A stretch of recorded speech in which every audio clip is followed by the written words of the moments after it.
AMU प्रशासन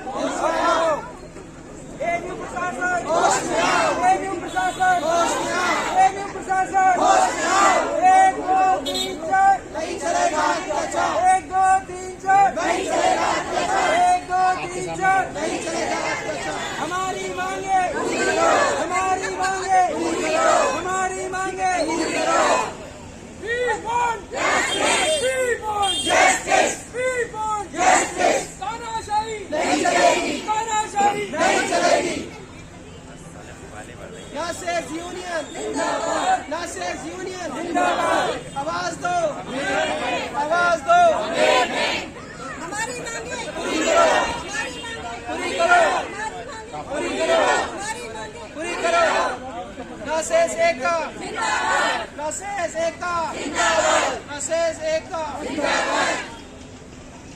आवाज दो आवाज दो आवाज दो 1 2 3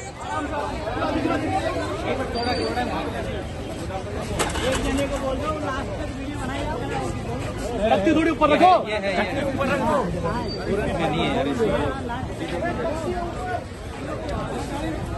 अच्छा फाइल रख लीजिए ना फाइल एक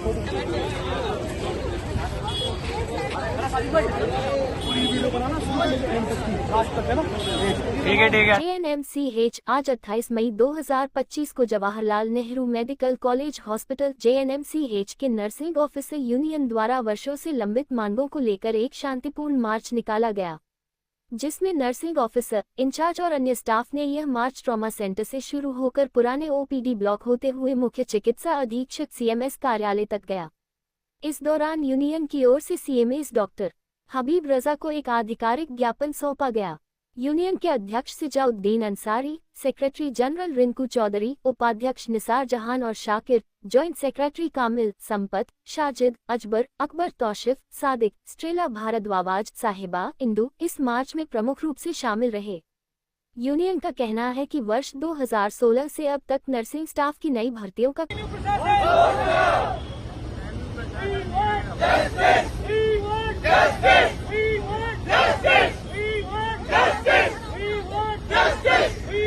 मेरा नाम सिजाउद्दीन अंसारी है, मैं नर्सिंग यूनियन का अध्यक्ष हूँ। तो आज किस तरह का आपने प्रोटेस्ट निकाला? आज एक हमने पीस मार्च निकाला है।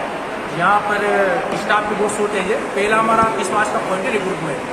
यहाँ पर 2016 में 206 वैकेंसी आई थी, आज 2025 चल रहा है। इन 9 साल के अंदर एक भी वैकेंसी नहीं आई है यहाँ पर। और जो अदर इंस्टीट्यूट है वहाँ पर जैसे बनारस हिंदू यूनिवर्सिटी है, लाइक एम्स है, इनमें 3 से 4 हज़ार वैकेंसी आ चुकी है। यहाँ पर स्टाफ को बहुत वर्कलोड है। 100 पेशेंट पे 1 या 2 नर्सिंग ऑफिसर काम करते हैं और स्टाफ बहुत फ्रस्ट्रेट होता जा रहा है। जैसे हमें हायर एजुकेशन के लिए जाना हो, हाई डेपुटेशन के लिए जाना हो या तीर्थ यात्रा के लिए हम इनके पास फॉर्म भेजते हैं तो वहाँ से जवाब आता है रिटर्न में शॉर्टेज ऑफ स्टाफ। हम एमयू एडमिनिस्ट्रेशन से पूछना चाहते हैं ये शॉर्टेज ऑफ स्टाफ कब तक रहेगा। दूसरा हमारा पॉइंट है डीपीसी होता है डिपार्टमेंटल प्रमोशन कमेटी, जो कि एमयू के रूल में हर 5 साल में डीपीसी होना चाहिए, लेकिन नर्सेज की डीपीसी यहाँ होती नहीं है। हमारे बहुत सारे सीनियर है जो कि सेम पोस्ट से रिटायर हो गए हैं, नर्सिंग स्टाफ पोस्ट पे लगे, नर्सिंग ऑफिसर पोस्ट पे और नर्सिंग ऑफिसर से रिटायर हुआ। तीसरा हमारा पॉइंट है एमएससीपी होता है मॉडिफाइड अश्योर्ड करियर प्रोग्रेशन। इसका मतलब है 10, 20, 30 साल। ये हर इंस्टीट्यूट में 10 साल के बाद लग जाता है, सब में यहाँ पे 15 से 20 साल हो जाते हैं, फिर भी एमएससीपी नहीं लग पाता है। चौथा हमारा पॉइंट है CGHS। यहाँ पर एमएस की सुविधा है, मेडिकल अटेंडेंट स्कीम, जो कि अच्छी नहीं है। हम चाहते हैं कि उसको चेंज करके हमें CGHS कार्ड प्रोवाइड की जाए। एमएस की जैसे हम कोई मेडिकेशन लिखवाते हैं, जैसे डॉक्टर ने ग्रीन लिंटर सिर्फ एडवाइस करी तो इनके पास जो होती है वही देते हैं। जैसे डोलो एडवाइस करी किसी डॉक्टर ने तो इनके पास जो होती है वही देते हैं। तो हम चाहते हैं कि ये CGHS में इसको कन्वर्ट किया जाए। हमारे फिक्स नर्सिंग स्टाफ है जो कि यहाँ 19,550 में काम कर रहे हैं, जो कि हम चाहते हैं कि उनके हमें चाहिए कि उनकी सैलरी कम से कम 30 से 40 हज़ार हो जाए, और जो फिक्स नर्सिंग सैलरी स्टाफ है उसको EL, CL, CPL ये सब मिलनी चाहिए। अभी उनको 6 मिलते हैं। सर आपकी अगर मांगे पूरी नहीं हुई तो आगे कदम क्या होगा आपका? अगर हमारी मांगे पूरी नहीं हुई तो हम अलीगढ़ मुस्लिम यूनिवर्सिटी की सड़कों से लेकर दिल्ली की सड़कों तक प्रदर्शन करेंगे। Thank you. National vice president all India government nurses federation, media incharge, nursing officer association. आज जो किस प्रकार का जो धरना प्रदर्शन और प्रोटेस्ट ये धरना प्रदर्शन हम लोगों ने नहीं करा, ये आज पीस मार्च हुआ है। और जो पीस मार्च हुआ ये all India government nurses federation और नर्सिंग ऑफिसर एसोसिएशन के तत्वाधान में जो हमारी 5 सूत्री मांगी है उनको लेकर किया गया है।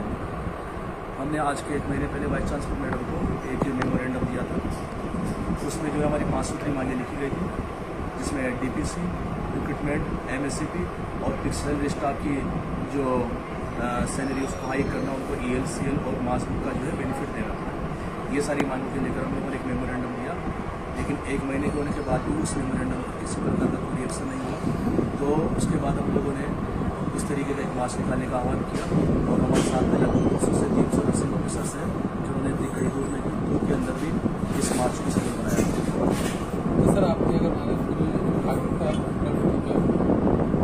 फिलहाल हमारा जो है नर्सिंग ऑफिसर एसोसिएशन है, उन्होंने पीसफुल मार्च निकाला है। अगर इस प्रकार जो है आगे भी 1 मंथ या 1.5 महीने के अंदर हमारी मांगे पूरी नहीं होगी तो इससे भी कहीं एक कड़ी बनाएंगे और हम इसको नेशनल लेवल पे से लेकर जाएंगे।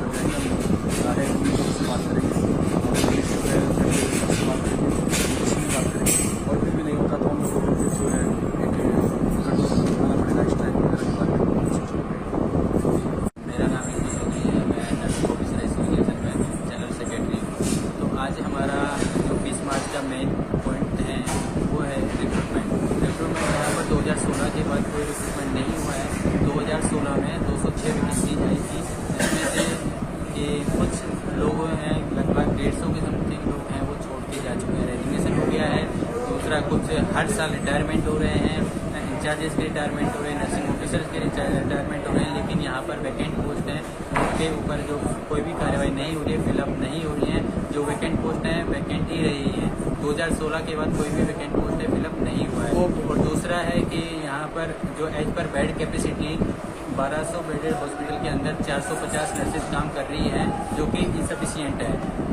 आप देखेंगे कि दूसरे इंस्टीट्यूट को भी हम अगर कंपेयर करें तो एम्स है, एम्स के अंदर हर साल 2 बार वैकेंसी होती हैं। ये नहीं है कि एक बार हो गया, लेकिन हर साल आप वहाँ का डाटा ले सकते हैं कि हर साल वैकेंसी 2 बार हो रही हैं। दूसरा ही जो UGC फंडेड है सेंट्रलाइज यूनिवर्सिटी है BHU बनारस हिंदू यूनिवर्सिटी, वहाँ पर 2016 के बाद 4 से 5 हज़ार वैकेंसीज हो चुकी हैं। यहाँ पर नाम मात्र की 206 वैकेंसी 2016 में आई थी। तो हम चाहते हैं कि आप मीडिया के थ्रू ये बात DC मैम तक पहुँचे, AMU प्रशासन तक पहुँचे और इस पर जल्द से जल्द कार्रवाई करें कि रिक्रूटमेंट हो। दूसरा कि जो नया पोस्ट है वो क्रिएट की जाए as per bed capacity, NMC, INC और HY नॉर्म्स के अकॉर्डिंग जो वैकेंट पोस्ट है वो फिलअप की जाए और दूसरा नई पोस्ट क्रिएट की जाए, जिससे कि यह पेशेंट रेशो पूरा हो सकता है और जो इफेक्टिव नर्सिंग केयर है वो प्रोवाइड की जा सकती है, जिससे कि हम ये कर सकते हैं कि पेशेंट की मॉर्बिडिटी एंड मोर्टेलिटी है वो रेट को बहुत कम कर सकते हैं और पेशेंट को बेटर केयर प्रोवाइड कर सकते हैं। दूसरा हमारे यहाँ पर CGHS वाली जो फैसिलिटी है वो नहीं है, जबकि BHU में CGHS फैसिलिटी अवेलेबल है। हमारी फैमिली, हम दूसरे स्टेट से बिलोंग करते हैं, हमारी फैमिली राजस्थान में रहती है, हम यहाँ पर रहते हैं। अगर हमारे फैमिली मेंबर्स कोई बीमार होता है तो क्या हम उसको यहाँ पर लेके आना पॉसिबल है? वो बिल्कुल पॉसिबल नहीं है। वो वहीं पर हमें इलाज कराना पड़ता है, उसका कोई रिम्बर्समेंट नहीं मिलता है। तो हम चाहते हैं अदर इंस्टीट्यूट की तरह हमें भी CGHS फैसिलिटी मिले।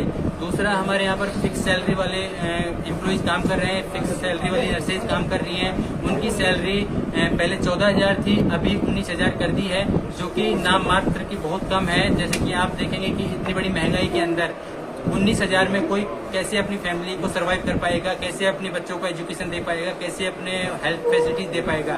तो हम चाहते हैं उनकी भी same work same payment policy लागू होनी चाहिए। उनको लीव पॉलिसी, एक प्राइवेट हॉस्पिटल है उसके अंदर भी लीव पॉलिसी होती है, तो वहाँ पर लीव पॉलिसी उनके लिए बने। तो ये हमारी जल्दी से जल्दी मांगे पूरी करें AMU प्रशासन। अगर नहीं मांगे पूरी होती हैं तो हम आगे भूख हड़ताल करेंगे, अनशन जारी रखेंगे। अगर दिल्ली जाना पड़े तो हम दिल्ली भी जाएंगे। Thank you.